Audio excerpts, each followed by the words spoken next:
Hello, warriors. I am so excited because today I have another guest, my very good friend, my former office neighbor, Dianne Cecere.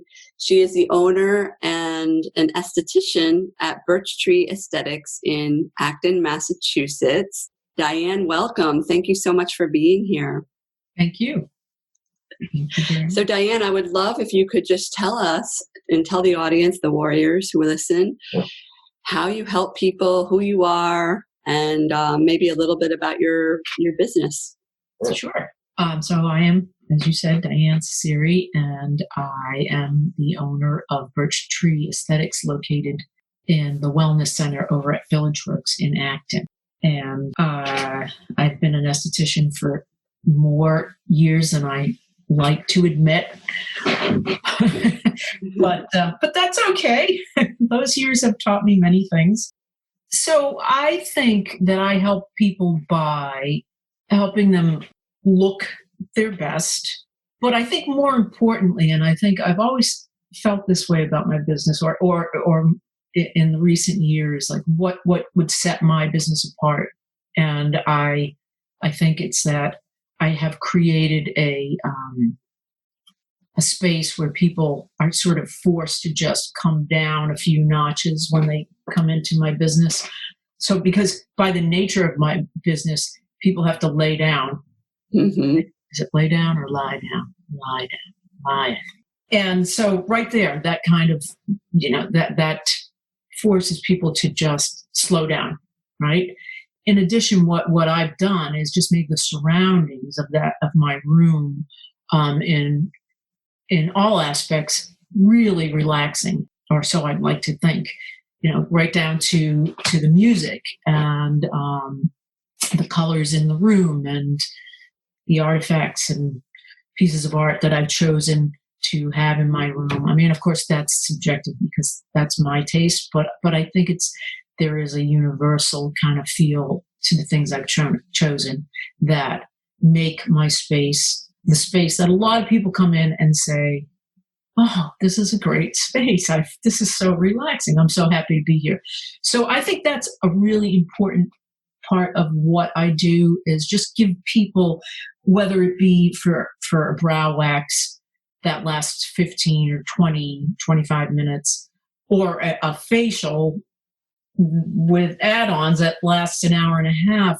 I just think I give them that little slice of time in the day to reflect and be quiet, And now I must say, what's been interesting about doing my work in the time of COVID, when I'm doing facials now, I have set up these guidelines. And so you're not allowed to speak to me once your mask comes off. And what I have found for just about everyone that's done a facial and did not converse with me throughout it is that they come away saying, I really liked that. and it seems to last longer, right? Because when I was doing facials before and people would be, we would speak throughout, it would go so fast and would be done. And they'd say, wow, that's it. It's over. And that was always something that I tried to impress upon people, like especially when I would do massage part of my facial, which is a big part of my facial, right? That we stop talking, because I want people to experience it, but if you're talking through it, I think you don't, you stop feeling it. So this has been like a real eye opener. So anyway, that's how I think I help people. Wow. Okay. So I just want to unpack, because you said so many things that I think are really relevant and will be helpful for people who are listening right now. The first thing I just want to acknowledge, for those of you that are watching the video of the podcast, or if you've personally visited Dianne in her space, it is true. Her home and her office space, it's like walking into, a professional designer's home or space. It is absolutely stunning. Dianne, you have this amazing eye for beauty and aesthetics, and it's not a surprise at all that you're an esthetician, right? And also, your home, if you're watching the video, I love the background. I mean, you can tell, right? Like that. Everything is just beautiful and perfectly put together in the most artistic and authentic way. So I just want to acknowledge Dianne for that. And for those of you who are listening who are local to Acton, Massachusetts, I highly recommend. I have been a client of Dianne since when? We met at your previous place of employment. Yes. And we were like Insta friends, right? Yeah, that's a long time ago. That's back in probably 10 years. It's been close to a decade, yeah, because my husband, for our first anniversary, got me a gift certificate to the spa. And that's how, and I remember I saw your name on, because you could go online and you pick, who you want to work on you. And I'm like, Dianne with 2 N's. I just feel, I feel like I like her already. That's seriously how I don't know if I never knew that story, but yeah, but, that's interesting. That's yeah, we hit it off right away, and and then my office is my previous office in Acton was right next to, was 2 doors down from you. So yes, yeah. Anyway, so I just want to acknowledge you for that incredible gift that you have of just making spaces beautiful wherever you go. And we have, like warriors who listen with guests. We don't have a script usually. We just kind of go. We have some questions that we work off of. But you brought up something that I think is really important about the silence aspect, and how 2020 COVID has really taught so many of us the importance of silence. And even if that means silence while having a facial, right? Yes. Yeah. And I'm just curious, it sounds like from what you told me, clients are actually they're enjoying the quiet, right? They're like, okay, I'm forcing myself to be quiet and I have no choice. And people are actually liking it, are they not? They are, which I find really interesting because I think a lot of us are so starved for communication outside of the 1 or 3 or 4 people that we are in our so-called bubble, right? I only have 1 and a couple of cats that I talk to incessantly. But it's interesting because I have people come in and say, this is the only thing I haven't even gotten my hair cut yet, but I really need my eyebrows done. So, I mean, and those people, I do allow speaking if you have your mask on. It's when the mask comes off. But I've been surprised that people are enjoying the quiet. But I imagine there are a lot of people, some of these moms in particular, that when they're home, they are doing so much now, right? They're helping to teach their children with online schooling. And so I'm sure they don't get a lot of downtime. So yeah, maybe coming and talking to me isn't their end all be all after all. It's like maybe they just come because they want the quiet room. I don't know. But yeah, I have found that people are commenting at the end of facials that it was really just a calming experience. Yeah. Yeah. Yeah. I think that's one of the biggest lessons in this year is the importance of however self-care looks for you, however taking care of yourself looks for you. And for some people, it's just the fact that they need quiet and realizing that how important it is. So thank you for sharing that. So I'm curious, what specifically, Dianne, caused you to get involved in being an esthetician? And I'd love to know more about what led you to opening your own business. Okay. Well, initially, if I'm going to be honest, it was probably a lack of imagination, because I was born and raised in New York, Brooklyn, and then Long Island. And then we moved up here when I was a teenager, and I lived up on the North Shore. And, I was growing up in the 70s. And it was a time where I was growing up. I mean, no one was interested in an education. We were all just footloose and fancy free and on the streets. I was very much an inner city kid, and never thought about getting an education of sorts. or of the fact that I would someday have to work and support myself. Like I just, it never dawned on me. And I would say I had parents that weren't necessarily encouraging the education part of that.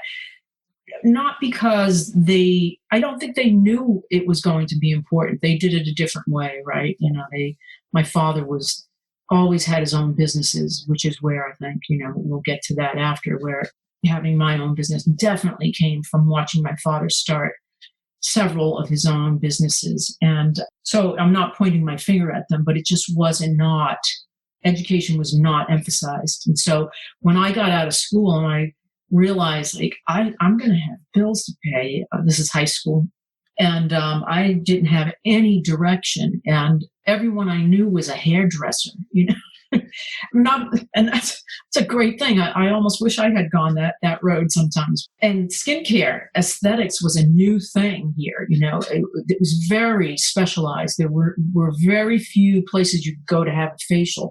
So I thought, well, this is a little different, and so I looked into it, and I ended up going to school in Toronto and becoming an esthetician just out of high school, I guess, long time ago. And so that's how I started it. But how I ended up being an entrepreneur and coming into my own business was out of sheer misery. Like, I just was so unhappy working for someone else. I was having trouble sleeping because I was commuting into Boston from my hometown here, Littleton. It was incredibly stressful. I never knew if I was going to make money that day or not, and it was wearing me down. And I was just constantly waking up every day full of, like, I guess maybe rage a little bit, So yeah, I just knew I had to make a change. Mm-hmm. And when this opportunity came, this wonderful little center that I now have my business in, it just like, I felt like, I was just meeting people that were over by there. And, I was doing yoga over at Revolution Yoga, and I met Kira, the owner, and she was telling me about this center that was opening up next door to the yoga studio. And then I started meeting people that were going in there and working in there. And I just knew I had to look into it. And I did. And I won't say I wasn't a little afraid of starting a business, because I was in my late 50s. And the idea of starting a business at that point scared the bejesus out of me. But what scared me even more was that I was going to have to commute to Boston to work for people who I didn't necessarily look up to. I didn't find them to be empathetic people to their employees. So, and I don't need to name names, but that fear was stronger than the fear of starting a new business. And I was encouraged greatly by my husband, Dave, and by Kira, just that I needed to do this. And so I dove in, and no regrets. Yeah, I can remember clearly when you were going through that, Dianne, and you were like, oh, you wanted this for yourself so bad, right? And that process of letting go. I would like to just commend you and honor you for making that decision and honoring yourself. Mm-hmm. I mean, you mentioned not sleeping, you mentioned the rage and anger and working. What I'm hearing you say is you were not feeling in alignment, and your symptoms that you had, I remember the sleep. Because you helped me with them. Yeah. It was like in the Empowered Warrior, we're talking a lot about alignment and being in alignment with your higher self. Yes. And spirituality. Mm-hmm. And I just want to kind of illustrate that for the warriors listening, that when you are not in alignment with your highest self, with your, what I call your dharma, like your higher purpose, your body, mind, and spirit is going to let you know. And it's going to pound on your door, and it's going to start with a whisper, right? And if you don't listen, or if you choose to not listen at that time, and for whatever reason, fear, wanting to stay safe, whatever, because human beings want to be safe. Yes. It's going to get louder and louder and louder, and it can affect our physical health over time. So I want to, first of all, I think that your story is so inspirational for people listening who might want to start their own businesses, who have a job they're not happy for, and also for people who are maybe in their 40s, 50s, 60s, 70s. It doesn't matter. No, it doesn't. How old you are. Do that thing, right? Yes. So I have chills kind of recapping that. So thank you for sharing that. I really think it's an inspirational story, and what you offer people, Dianne, is amazing. I mean, if you haven't seen Dianne for a facial, go see Dianne for a facial. It's an amazing experience. So I'm just curious to know if and I feel like this next question kind of ties in really beautifully with what we were just talking about, is, are there any stories or experiences that you've had in your life, whether it's in business, life, whatever, where you were led to believe that anything is possible? I'm sure there's a lot of them, because I do believe that. But the thing that comes to mind is not my own personal story, but it is my father's story. And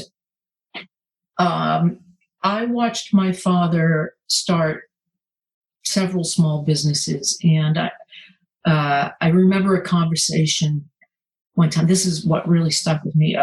We were having dinner with family, and an uncle was there who's very, very well-to-do. And we got into a conversation about working and what working meant. And my uncle said that he always worked for money.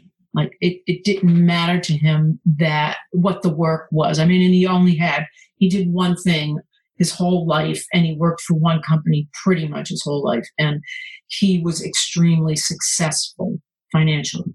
And he said, it was always about the money for me. And then my father spoke, and he said, it was never about the money for him. It was always about doing something that he wanted to go and do. And he did that. And as a result, he made his money. I mean, he was never a rich man in the sense of not a care in the world financially, but he had everything he needed and wanted, and he helped other people whenever he could. Yeah. Which was something I always looked up to. But that conversation always stuck with me. I think I was probably in my early 20s when I heard that. I guess I was kind of in the conversation, but I didn't have much to offer to it. But hearing my father say that just always has stuck with me.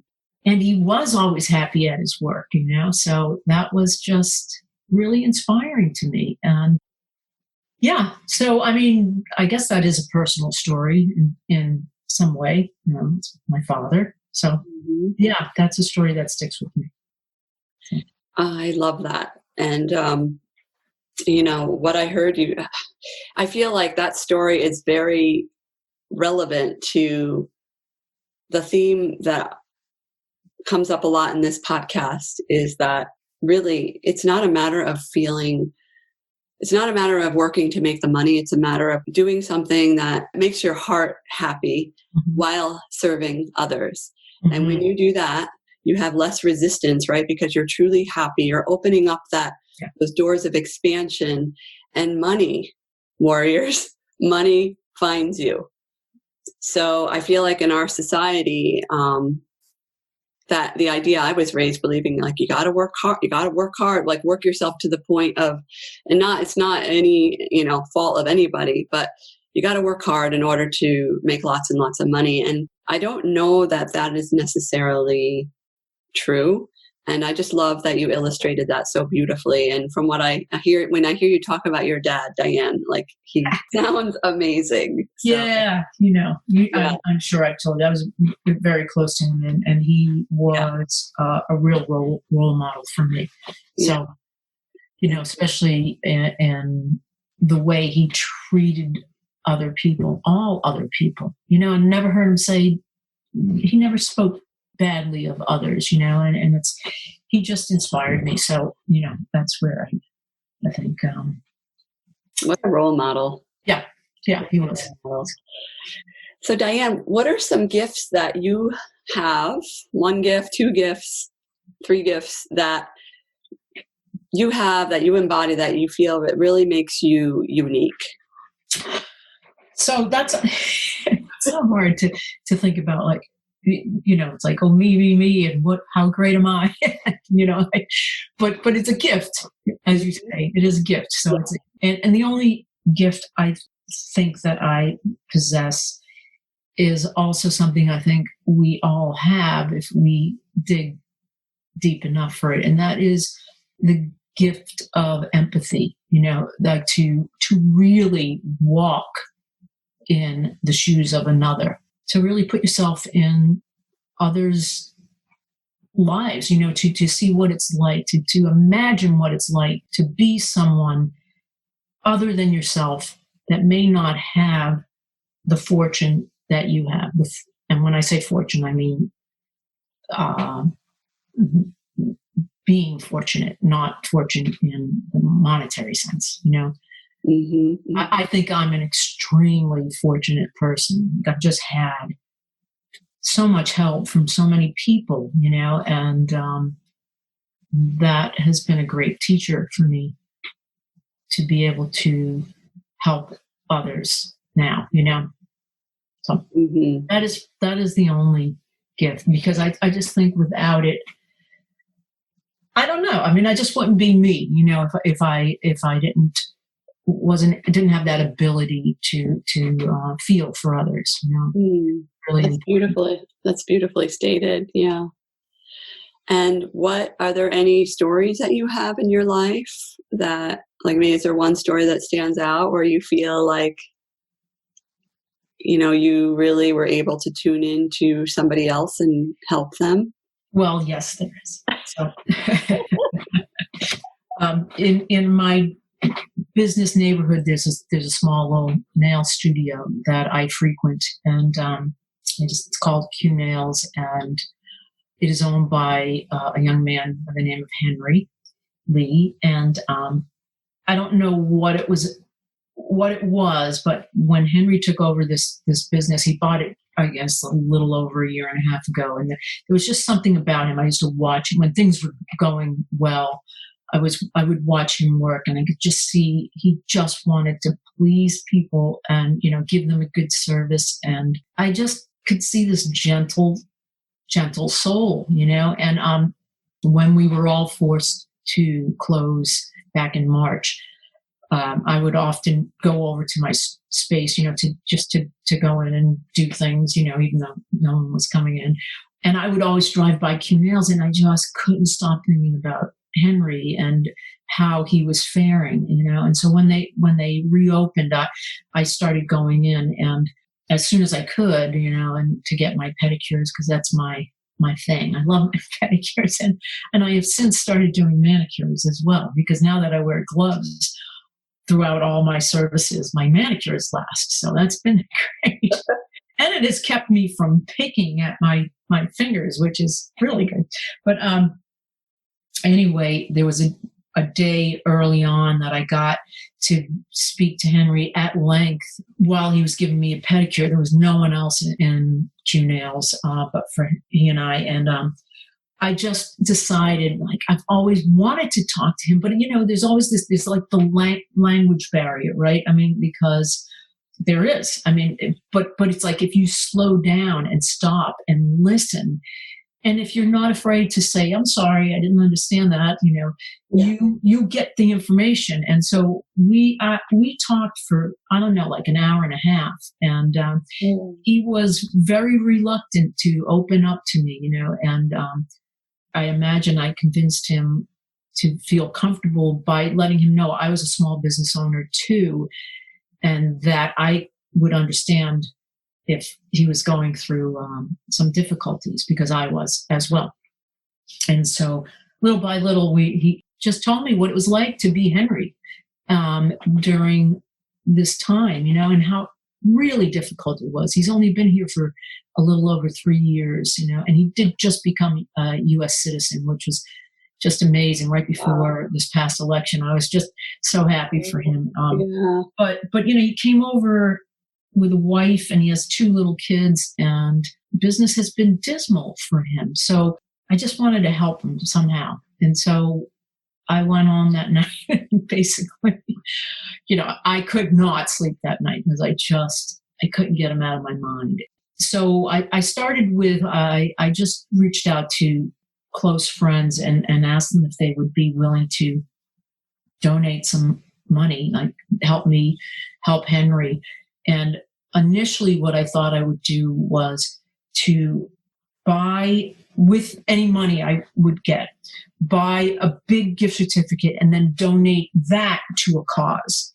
And the cause that I chose, it was this place that women go to that are survivors of cancer or going through treatments, and they're kind of built up. And I thought, I can give them this big gift certificate, and then they can use that to send women for manicures and pedicures. But they were closed, and they remain closed as far as I know. So but then it dawned on me that wouldn't necessarily help Henry in the end anyway. What would help Henry would be if I could generate some business for him. So instead, what I decided to do was to buy a bunch of small gift certificates in small amounts, $10 each, and pass them out to women that came in to see me if they would promise me that they would use the gift certificate, because I just knew if they went in there and had a manicure or pedicure with either Henry or Casey, that they would get such a great service that then they would go back. And that was the ultimate goal, because one of the things that Henry said to me when we had that wonderful chat that day was that all I want to do is work. And that's what he wants to do, is work. He doesn't want a handout, So for me to just hand him over the money, he didn't want that, and how would that help him in the end, right? We have to kind of like build a foundation and try to build on top of that. So that seemed to me to be the best way to use that money. So I've gotten a lot of women to go over there, and I love it. Like, some of them will, when they're there, they'll take a picture of their pedicure and manicure and text it to me. And it warms my heart so much to see that. And then the other thing I did was I started a GoFundMe, and that was solely for the purpose of, I was trying, my goal was to get Henry enough rent to get him through the winter, because these months will be particularly hard on his type of business. And I know this is true for all the nail studios and all these, which are more often than not owned by immigrants that, they don't know the system sometimes. They don't know what they can do and what they can't do. And as far as getting help, and they might not know people that will help them. Like I said to you earlier, what was really great for me was that I've been so fortunate. People helped me get through this and continue to help me get through this. And so anyway, the goal was to try to get him a few months rent, which I did not reach, but I was able to give him some money towards his rent. And that felt it felt great to do. It's just, it feels good to help because people have helped me. It's really catchy, In one of my episodes recently, I talked about this. Like, it's so easy sometimes to say, oh, I don't have the money, or, oh, I can't do that because I don't have the money. But really, when we are able to give, even if it's just a small amount, that idea of giving and receivership, right? It's this energetic balance or energetic dance that is so important for the expansion of ourselves, of people. Yeah. And I love that story. And that really, Warriors, is what was the beginning of this conversation with Dianne and I, of getting Dianne on this podcast, was really to learn more about how Dianne helps in her story, but also to help this local business. And for those of you listening that are local to Acton, Mass, it's Q Nails on Mass Ave in West Acton, right near the train tracks, right? That's right. Yes. Yeah. So just Q with the letter Q. I love how you bought the $10 certificates. Yeah. That's brilliant, actually, because like you said, it will get one person in and it's going to be more than $10. And once they see, oh, this guy's doing a great job, Yes. they're Yes. going to want to go back. So that's just, that was a really good gesture. So Thank you. thank you, Dianne. Thank you for sharing that story. You have an amazing heart. If those of you who know Dianne or you're listening, I'm sure you could feel that heart energy that Dianne has. And I really appreciate you, Dianne. Well, thank you. And I appreciate you very much. I do. It's just, this has been, you have been part of my journey to this very day, right? I mean, we really have seen each other through a lot, and it was always great when your door was open and I had a little break and it's like maybe something was bothering me a little bit. I'm like, let me just go bounce this off Angela. It was great. And I missed having you there. So. I miss it too. I miss the community. It really is. The West Acton Village Works Wellness Center is run, the whole thing. I mean, the landlord, Matthias, I can drop his name. The best. He's the best landlord I've ever had. And I talk about heart-centered and wanting to make a difference. And the whole building is modern and run by solar. I think 100% solar. Environmentally sound. It's so wonderful. Yeah.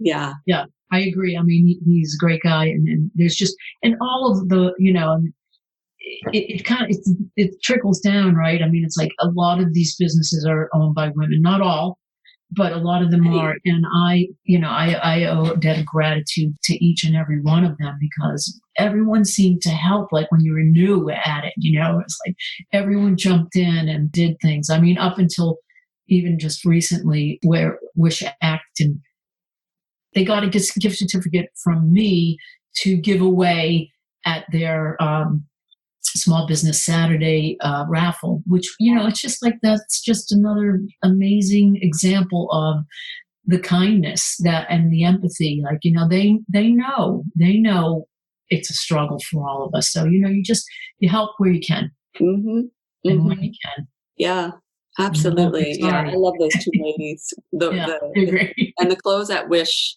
Yeah. Yes. Yes. Yeah. They're so much fun. I mean, so much fun. The clothing's great, but the mother-daughter team are just so much fun. Yeah, they really are wonderful. Yeah. Kate and Donna. Yes. Yeah. Well, Dianne, lastly, before we part, I would love if you could just let everybody know how you can be found online, how you can be found in real life. We kind of already talked about that, but just to wrap it up, so in case people are wondering, how can they get in touch with you?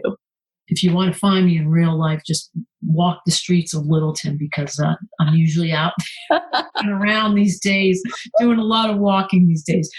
So, but my website is www.birchtreeskincare.com. And I am on Instagram and Facebook under Birch Tree Skincare as well, though I don't post as much as I should. But I am there, and I am over at the Village Works in the Wellness Center in West Acton.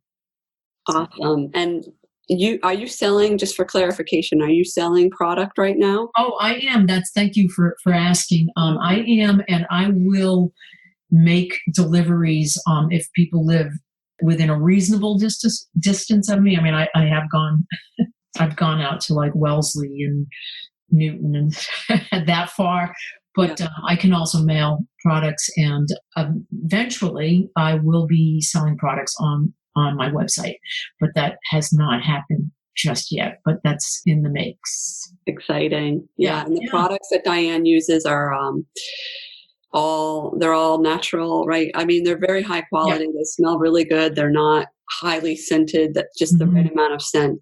Correct.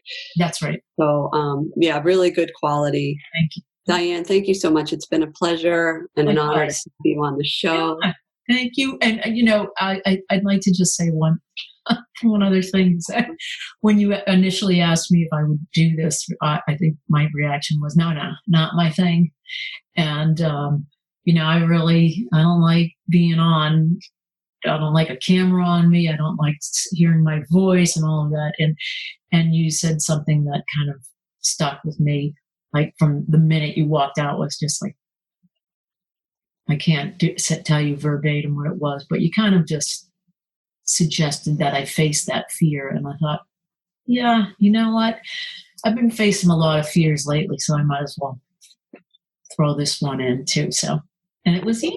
You. It was easy. You made it easy. It's easy, right? It's just two people talking. And Yes. thank you for just showing up not only for the show, but showing up for yourself, showing up for Henry at Q Nails in West Acton, and representing the whole West Acton Village Works, because essentially you just did that. So thank you. Support small businesses, warriors, especially now, but all the time, wherever you're living. I have listeners from everywhere. So support those small business owners. And yes, I heard an amazing quote: when you support a small business owner, you are supporting a dream. And I love that. Yes. And it's true. It's so true, right? So thank you so much. You're welcome. Thank you, Angela. I appreciate it.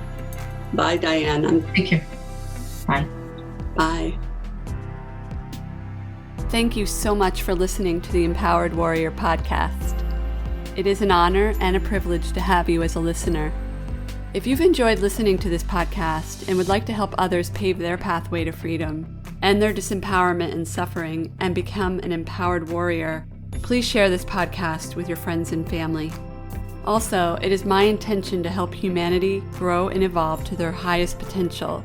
So if you really enjoy what you're hearing, please help me spread the word by leaving a review in iTunes.